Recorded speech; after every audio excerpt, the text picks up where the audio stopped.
Hello Year 7, welcome to Lesson 6 of Coraline. Just a reminder of a few tips on how to get the best out of this remote lesson. I'll leave those for you. And just a little reminder that your fourth lesson of this week is your reading lesson. And I'm going to put some tips just up here and a little link on the video to a playlist on our YouTube channel of some audiobooks. If you've run out of books or you want a change of books, you want to listen to some books, click that link and you can listen to some audiobooks instead. Okay, we're ready for lesson 6. Let's go. Just a little recap then of who we have in the novel so far at Caroline's. Of course we have Caroline, our main character. Caroline lives with her father in the novel. Hard-working father, sits at his computer all day. We also have Caroline's mother, who is also working at home, doesn't have much time for Coraline. Who else do we have? We have the neighbourhood cat. He becomes quite important in the novel. Okay, don't forget the neighbourhood cat. What else have we had so far in the novel? Can you remember what characters we've had? Two ladies in the flat downstairs. Can you remember their names? Miss Spink and Miss Forcible. Remember what they used to do for a living? They were actresses, darling. They were on the stage, of course. We've got one more character we've met. Can you remember who that is? We've got the old man who lives upstairs. He's got very special animals upstairs. He's got his little mouse circus that he's training. Okay, we've also looked at one other feature that's quite important to set the mood for the start of the novel. Can you remember what the weather is like? Yeah, it's very, very misty. Okay, excellent Year 7. Well done if you remembered all of those. Okay, moving on. Okay, Year 7, so what I'd like you to do now is to write the date and title neatly in your exercise book. The title for today is The New Mother. Pause the video if you need time to do that. Underneath the title, I would like you to write the key word villain. Be careful how you spell villain. Make sure you check it on the screen. And then underneath that, I would like you to think, if you had to explain to someone what a villain was, how would you explain it? And I'd like you to write down your definition. If you're sitting there thinking, I've got no idea what a villain is, your task is to go and ask somebody in your house and get them to explain to you what a villain is. And you can test them with what I tell you. Okay? So what is a villain? Just one sentence and pause the video to do that. Okay, so the dictionary tells us, first of all, a character whose evil actions are important to the plot is a villain. You might have got something else. You might have got something like it's a character who tries to kill someone.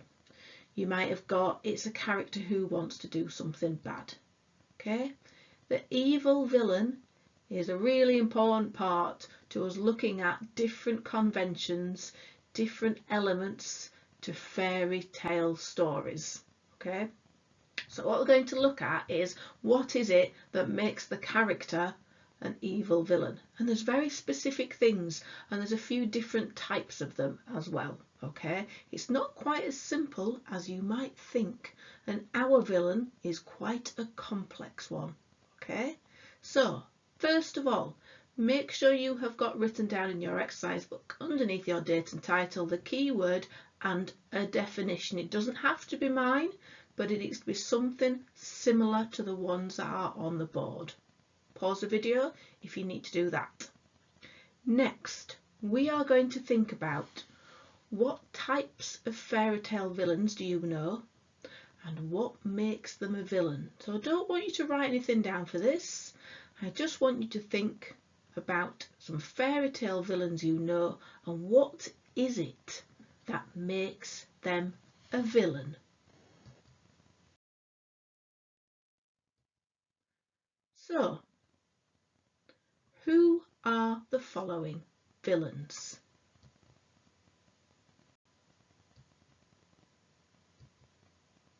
Okay, so you've got 4 images of fairy tale villains on the screen. Can you name those fairy tale villains?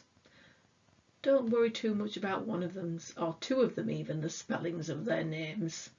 That doesn't matter too much. Okay, you should recognise, hopefully, all 4 of them.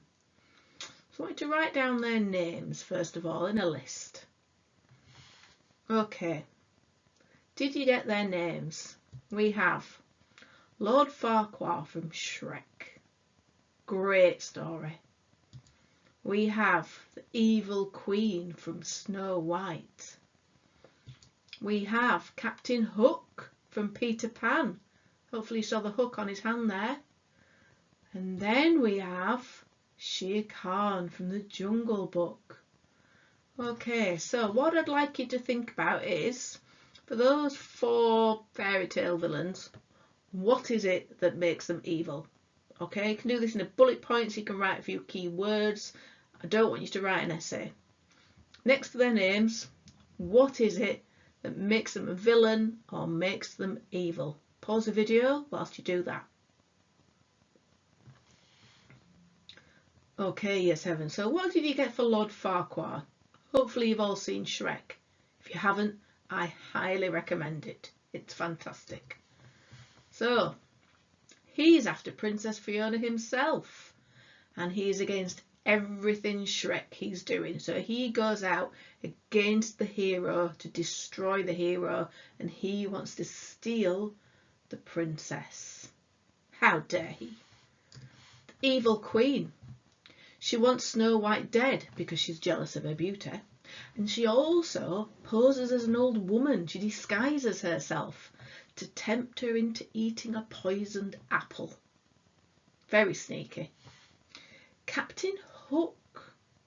Quite a strange one, Captain Hook. He's a very vengeful man. He wants revenge.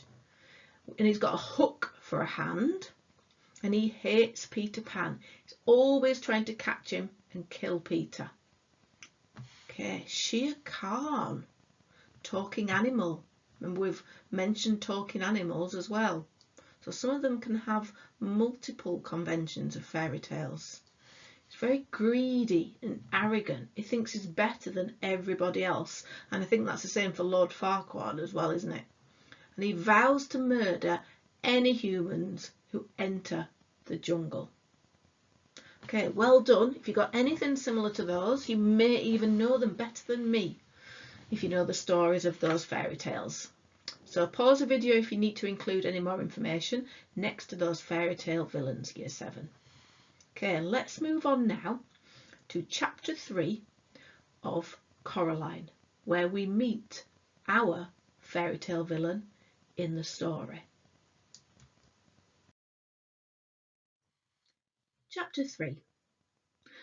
The next day, the sun shone. Coraline's mother took her into the nearest large town to buy clothes for school. They dropped her father off at the railway station. He was going into London for the day to see some people. Coraline waved him goodbye. They went to the department store to buy the school clothes. Coraline saw some day-glow green gloves she liked a lot. Her mother refused to get them for her, preferring instead to buy white socks, navy blue school underpants, 4 grey blouses and a dark grey skirt.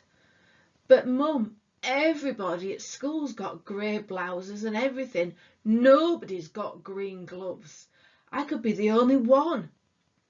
Her mother ignored her. She was talking to the shop assistant. They were talking about which kind of pullover to get for Coraline and were agreeing that the best thing to do would be to get the one that was embarrassingly large and baggy in the hope that one day she might grow into it. Coraline wandered off and looked at a display of Wellington boots shaped like frogs and ducks and rabbits. Then she wandered back. Coraline, are there you are. Where on earth were you? I was kidnapped by aliens, said Coraline. They came down from outer space with ray guns, but I fooled them by wearing a wig and laughing in a foreign accent, and I escaped. Yes, dear. Now I think you could do with some more hair clips, don't you? No. Well, let's say half a dozen to be on the safe side, said her mother. Coraline didn't say anything. In the car on the way back home, Coraline said, What's in the empty flat? I don't know. Nothing, I expect. It probably looks like our flat before we moved in. Empty rooms. Do you think you could get into it from our flat? Not unless you walk through bricks, dear. Oh. They got home around lunchtime. The sun was shining, although the day was cold. Coraline's mother looked in the fridge and found a sad little tomato and a piece of cheese with green stuff growing on it. There was only a crust in the bread bin. Better dash down to the shops and get some fish fingers or something, said her mother. Do you want to come? No, said Coraline. Suit yourself then, said her mother, and left. Then she came back and got her purse and car keys and went out again. Coraline was bored. She flipped through a book her mother was reading about native people in a distant country, how every day they would take pieces of white silk and draw on them in wax, then dip the silks in dye, then draw on them more in wax and dye them some more, then boil the wax out in hot water, and then, finally, throw the now beautiful cloths on a fire and burn them to ashes. Seemed particularly pointless to Coraline, but she hoped the people enjoyed it. She was still bored, and her mother wasn't yet home. Coraline got a chair, pushed it over to the kitchen door. She climbed onto the chair and reached up. She clambered down and got a broom from the broom cupboard. She climbed back on the chair again and reached up with a broom. Chink! She climbed from the chair and picked up the keys. She smiled triumphantly. Then she leaned the broom against the wall and went into the drawing room. The family did not use the drawing room. They had inherited the furniture from Coraline's grandmother, along with a wooden coffee table, a side table, a heavy glass ashtray, and the oil painting of a bowl of fruit. Coraline could never work out why anyone would want to paint a bowl of fruit. Other than that, the room was empty. There were no knick-knacks on the mantelpiece, no statues or clocks, nothing that made it feel comfortable or lived in. The old black key felt colder than any of the others. She pushed it into the keyhole. It turned smoothly with a satisfying clunk. Coraline stopped and listened. She knew she was doing something wrong, and she was trying to listen for her mother coming back, but she heard nothing. Then Coraline put her hand on the doorknob and turned it. Finally, she opened the door. It opened onto a dark hallway. The bricks had gone, as if they'd never been there. There was a cold, musty smell coming through the open doorway. It smelled like something very old and very slow. Coraline went through the door. She wondered what the empty flat would be like, if that was where the corridor led. Coraline walked down the corridor uneasily. There was something very familiar about it. The carpet beneath her feet was the same carpet they had in their flat. The wallpaper was the same wallpaper they had. The picture hanging in the hall was the same that they had hanging in their hallway at home. She knew where she was. She was in her own home. She hadn't left. She shook her head, confused. She stared at the picture hanging on the wall. No, it wasn't exactly the same. The picture they had in their own hallway showed a boy in old-fashioned clothes staring at some bubbles. But now the expression on his face was different. He was looking at the bubbles as if he was planning to do something very nasty indeed to them, and there was something peculiar about his eyes. Coraline stared at his eyes, trying to work out what exactly was different. She almost had it when someone said, "Coraline?" Sounded like a mother. Coraline went into the kitchen where the voice had come from. A woman stood in the kitchen with her back to Coraline.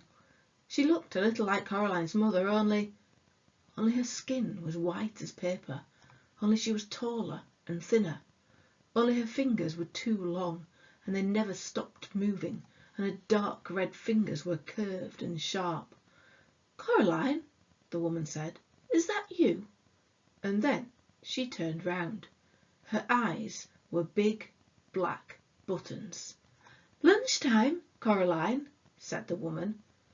"Who are you?" asked Coraline. "I'm your other mother," said the woman. "Go and tell your other father that lunch is ready." She opened the door of the oven. Suddenly Coraline realised how hungry she was. It smelled wonderful. "Well, go on." Coraline went down the hall to where her father's study was. She opened the door. There was a man in there, sitting at the keyboard, with his back to her. "Hello," said Coraline. I mean, she said to say that lunch is ready." The man turned round. His eyes were buttons, big and black and shiny. "Hello, Coraline," he said. "I'm starving." He got up and went with her into the kitchen. They sat at the kitchen table, and Coraline's other mother brought them lunch.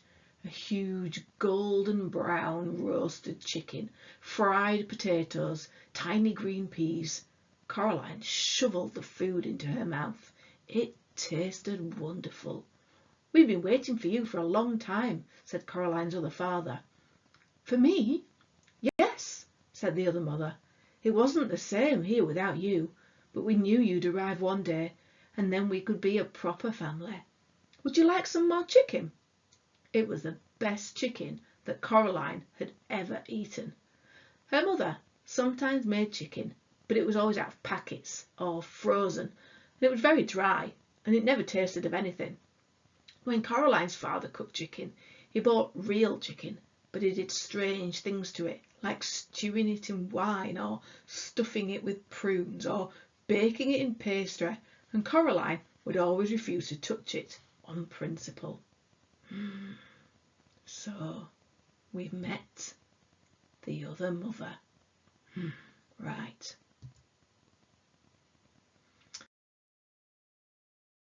So what I would like you to do now, Year 7, is I would like you to take at least half a page in your exercise book, and I would like you to pause the video and draw the table in your exercise books, and I would like you to complete some ideas about Coraline's other mother. The ideas that I want you to think about are her appearance and what she looks like. If you need to go back through the video once you've drawn your table, you can use the video and the text that's on the video to find the information. But I want you to write in the box in your own words. So, can you find some details about what she looks like? Can you find some details about where she lives and anything that's different about the house, because it's supposed to be similar to where Coraline lives? And then the last one, that's probably the trickiest, is about how she behaves towards Coraline. And then if you can, how does this make you feel? So just pause the video, and you should be spending at least about 10 to 15 minutes on this task. Okay? Right. So what did you get? She's got very white skin, very pale skin. She's thinner and taller than Coraline's real mother. She's not just got long fingers. It says that she's got 2 long fingers with dark red fingernails. They're curved and sharp. And the most important thing about her appearance, which hopefully you all got, as you can see on the picture and the screen, her eyes are big black buttons.